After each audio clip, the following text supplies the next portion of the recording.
Hello friends, இன்றைக்கி நம்ம ட்ரெடிஷ்னலான புளி சாதம் எப்படி செய்யலான்னு சொல்லிட்டு தான் பார்க்க போகிறோம். எப்போதுமே புளி சாதம் செய்யும் பொழுது எங்கள் வீட்டில் ஒரு பொடி ரெடி பண்ணி அதில் மிக்ஸ் பண்ணுவோம். அது சேர்க்கும் பொழுது புளி சாதம் ரொம்ப வாசனையாகவும் சுவையாகவும் இருக்கும். அந்த பொடி ரெடி பண்ணி நம்ம புளியோதரை எப்படி ரெடி பண்ணலான்னு சொல்லிட்டு இப்போ வீடியோக்குள்ளே போயிட்டு பார்க்கலாம். முதல்ல நம்ம பொடி ரெடி பண்ணுறதுக்கு ஏதாச்சும் ஒரு கப் எடுத்துக்கோங்க. அதில் அரை கப் அளவுக்கு உளுந்து, 1 கப் அளவுக்கு கடலைப்பருப்பு, 1 கப் அளவுக்கு வெந்தயம், 1 ஸ்பூன் மிளகு, 1 ஸ்பூன் சீரகம். இப்போ இதெல்லாம் ஒன்றா சேர்த்துட்டு மீடியம் ஃப்ளேமில் கருகிடாமல் நல்ல வாசனை வந்து கலர் மாறுற வரைக்கும் நம்ம வறுத்துக்கலாம். கைவிடாமல் அப்பப்போ மிக்ஸ் பண்ணி கொடுக்கணும், இல்லைன்னா அடியில் இருக்கிற பொருட்கள் மட்டும் கரைஞ்சிரும்.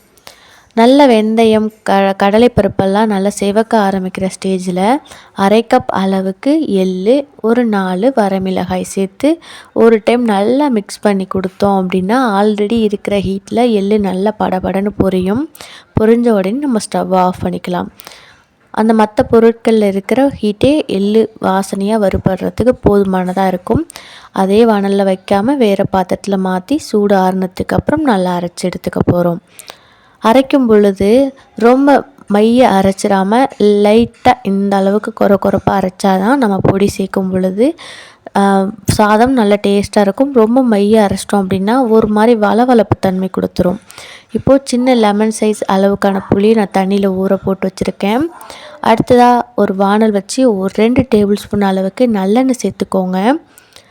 1 ஸ்பூன் அளவுக்கு நான் கடலைப்பருப்பு போட்டு பொரிஞ்சதுக்கப்புறம் கொஞ்சம் கருவேப்பிலை, நான் 2 வரமிளகாய் சேர்த்துருக்கேன். அடுத்ததாக 1/4 டீஸ்பூன் பெருங்காயம், அரை டீஸ்பூன் மஞ்சள் தூள் சேர்த்துக்கலாம். இப்போ இதெல்லாம் சேர்த்ததுக்கப்புறம் நம்ம ஆல்ரெடி ஒரு சின்ன லெமன் சைஸ் அளவுக்கு புளி ஊற வச்சுருந்தோம் இல்லையா, அதை நல்லா கரைச்சிட்டு ஒரு கிளாஸ் அளவுக்கான தண்ணியில் நல்லா கரைச்சிட்டு அந்த புளி தண்ணியை அதில் நான் சேர்த்துக்க போகிறேன். இப்போ இது நல்லா கொதிக்கட்டும். நல்லா வந்து புளி எண்ணெயிலே கொதிச்சுட்டு புளி தண்ணி எண்ணெய் நல்லா மேலே மிதந்து வரும். அது வரைக்கும் ஒரு 5 நிமிஷம் போல் ஆகும். நம்ம புளி சாதம் செய்யும் பொழுது புளி கரைசல் ஊற்றிட்டு நம்ம உப்பு சேர்ப்போம் இல்லையா, அப்போ நம்ம வாயில் செக் பண்ணி பார்த்தோம் அப்படின்னா உப்பும் புளியும் நல்லா சுருக்குன்னு இருக்கணும். அந்த மாதிரி இருக்கும் பொழுது தான் நம்ம சாதம் சேர்த்து மிக்ஸ் பண்ணும் பொழுது புளி சாதம் நல்லா டேஸ்ட்டாக இருக்கும். இல்லைனா புளி பத்தலை அப்படின்னா சாதம் அந்த அளவுக்கு டேஸ்ட்டாக இருக்காது. இப்போ நம்ம செய்ய போகிற இந்த அளவு 2 பேருக்கு லஞ்ச் கொடுக்கறதுக்கு கரெக்டாக இருக்கும்.